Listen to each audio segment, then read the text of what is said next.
Graça e paz do nosso Senhor Jesus Cristo, eu vos abençoo com todas as bênçãos celestiais, em nome de Jesus.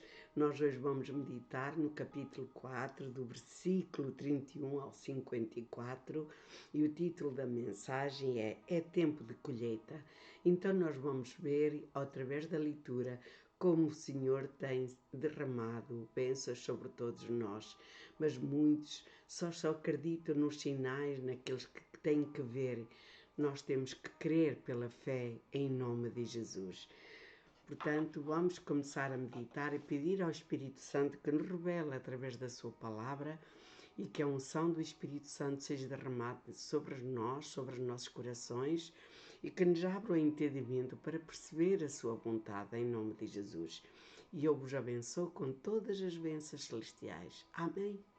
Meus queridos, então aqui o versículo 31 começa por dizer: é tempo de colheita. Enquanto isso, os discípulos insistiam com Jesus: Rabi, come, não vais comer? Mas ele respondeu: tenho uma comida que vocês nunca provaram. Os discípulos não entenderam e disseram: quem te trouxe comida? Jesus explicou: a comida que me mantém ativo é fazer a vontade daquele que me enviou. Concluiu a obra que ele começou. Quando olham ao redor, vocês não dizem que em 4 meses será o tempo de colheita? Muito bem, agora digo eu, abram os olhos e vejam o que está diante de vocês. Os campos samaritanos estão maduros, é tempo de colheita. O ceifeiro não espera, vai logo pegar o que é seu, ajuntando os grãos maduros para a vida eterna. Agora o semeador e o ceifeiro estão juntos. O clima é de triunfo e sobressai a verdade contida no ditado: um semeia e outro colhe. Eu vos enviei para colher um campo em que nunca trabalharam, sem mover um dedo. Vocês trabalham num campo cultivado por outros desde muito tempo e com muito sacrifício. Muitos dos samaritanos daquela cidade passaram a seus seguidores por causa do testemunho da mulher. Passaram a ser seus seguidores por causa do testemunho da mulher. Ele sabe tudo a meu respeito. Me conhece como ninguém. Eles imploram a Jesus que permanecesse com eles. E ele ficou 2 dias ali. Muitos outros confiaram a vida a ele. Depois de ouvi-lo, eles disseram à mulher, nós cremos, não mais por causa do que você disse, mas pelo que ouvimos. Agora temos a certeza que ele é o Salvador do mundo. Amém? 2 dias depois, Jesus foi para a Galileia. Ele sabia por experiência própria que um profeta não era respeitado no lugar onde cresceu. Quando chegou à Galileia, o povo dali o recebeu, mas apenas por terem ficado impressionados com o que ele havia feito em Jerusalém durante a Páscoa, não por saber quem ele era ou quem estava para fazer. Jesus estava de volta de Canaã da Galileia, lugar onde havia transformado água em vinho.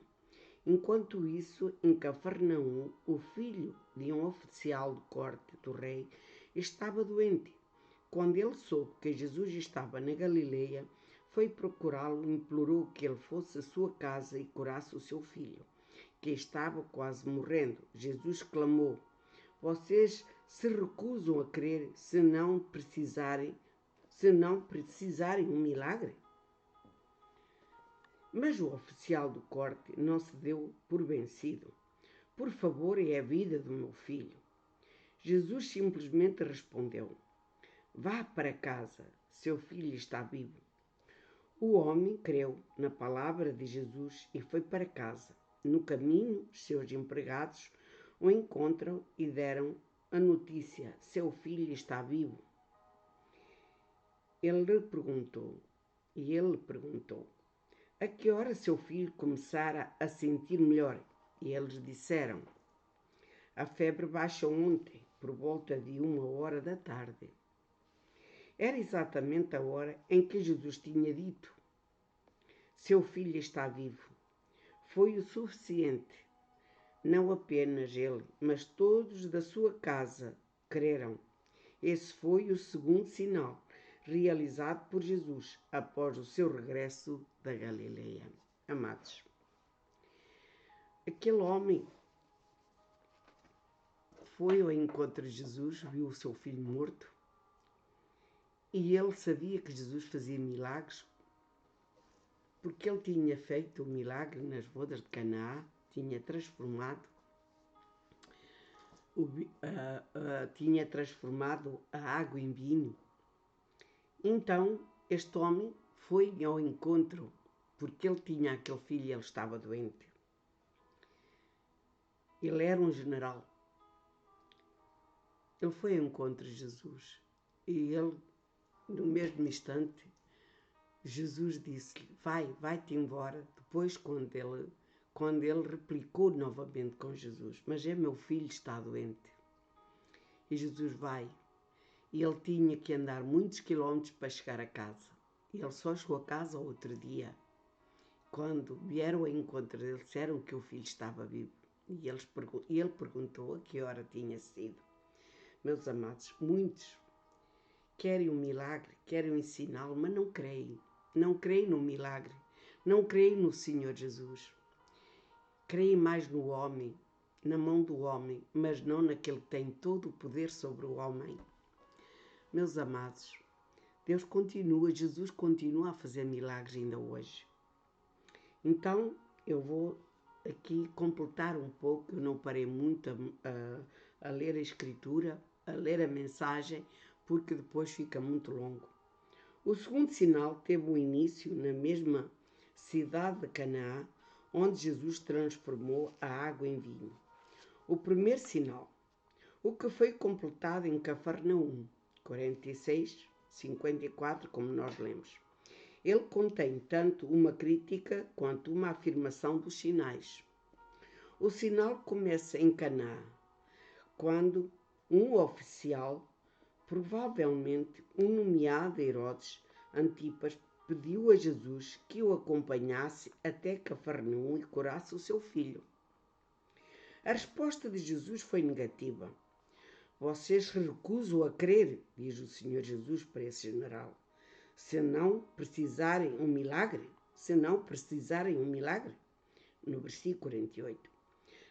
Não muito diferente da declaração desfavorável quanto aos sinais relatada por Mateus 12:39. Mas o pai resolutou, persistiu, como se dissesse, não me importo com sinais, eu quero que tu cures o meu filho. Aí então veio a parte interessante. Jesus disse a ele, vá para casa, seu filho está vivo, em João 4:50. E o homem creu e saiu. O homem creu nas palavras de Jesus, mesmo sem ver, ele creu, porque foi Jesus que disse, teu filho vai para casa porque o teu filho está vivo. Muitos de nós dizemos, tem fé, crê no Senhor Jesus que Ele cura-te e não querem crer. Duvidam. Sem nenhuma evidência da cura, isto é, sinal, quase que podemos dizer, sem a distração de um sinal. A palavra de Jesus, não o sinal, é que deu forma à crença do homem. Foi apenas no dia seguinte que, ao voltar para casa, à distância entre Cafarnaum e Canaã, ia de cerca de 32 quilómetros, o homem ficou sabendo que o filho lhe havia sido curado na mesma hora do dia anterior, quando Jesus em Canaã disse que isso aconteceria. Aleluia! Muitos querem um milagre. Creiam no Senhor Jesus. Creiam na palavra. Tenham fé. Este homem creu na palavra de Jesus. Ele não esteve ali a murmurar e a reclamar com Jesus. Apenas quando ele disse, vai para casa que o teu filho está vivo. Ele foi imediatamente, com a esperança que o seu filho estava vivo. E quando ele chegou a casa, ele não duvidou nunca. Ele, quando chegou a casa, o seu filho estava vivo. Quantos estão a ouvir esta mensagem, esta leitura, esta explicação, que o Senhor fala ao vosso coração? Muitos estão enfermos, muitos estão ansiosos, muitos estão sem esperança na vida. Eu não sei quem está doente, mas o Senhor sabe. E onde esta leitura chegar, onde esta mensagem chegar, que entre no vosso coração, na vossa alma, no vosso ser, para que vós podeis confiar e crer e meditar na palavra do Senhor. Eu estou aqui disposta a dar-vos uma leitura bíblica para que vós aprendeis a ter fé, para que vós conheceis a vontade do Senhor. Ele não é por obras que ele se agrada, é pela fé no Filho de Deus. As suas misericórdias são renovadas de todas as manhãs. Ele é o Senhor do céu e da terra e não há outro além dele. Por isso, meus queridos, eu deixo-vos esta mensagem. Pai querido, no nome do teu Filho amado Jesus, eu quero te entregar esta leitura no teu altar da graça. Quero te entregar todos aqueles que ouvirem esta mensagem e que lerem a Bíblia. Quero te entregar todos aqueles que estão enfermos com Covid, com câncer, com tromboses, com outras doenças cardíacas, seja com o que for, Senhor, tu podes restaurar, porque basta crer em ti. Como assim, como tu disseste àquele homem, àquele soldado, tu lhe dissestes que o seu filho estava vivo. Tu ainda hoje falas para muitos. Crê em mim, que tu terás vida e vida com abundância, vida eterna, vida nesta vida e vida na vida para além da morte. Oh, meu Deus, tem compaixão e misericórdia daqueles que não te conhecem. Tem compaixão, Senhor. Eu chamo vidas à salvação, do norte, do sul, do oeste e do nordeste. Te entrego as nações, te entrego todas as nações da Europa, te entrego todas as nações, a nação de Portugal, os pastores, a Igreja de Cristo sobre a terra, os meus irmãos em Cristo, todas as nossas famílias, amigos, conhecidos, de longe e de perto. Senhor, que eles te venham a conhecer só a ti e se eles tiverem uma aflição, uma perda de familiar, porque nada é nosso, tudo vem de ti, tudo é teu, Senhor, e tudo vai para ti. Nós apenas, é uma dávida que tu nos dás, termos filhos, termos um casamento, termos família à nossa volta, até o dia que tu permitires, Senhor, e por isso nós te rendemos graças por todas as tuas maravilhas, Pai. E obrigada, Senhor, por cada dia de vida. Obrigada, Senhor, pelos todos aqueles que me escutam e onde esta palavra chegar, que entre pelos seus corações, em nome de Jesus. Meus amados, fiquem em paz e que Deus vos abençoe, em nome do Pai, e do Filho e do Espírito Santo. Amém.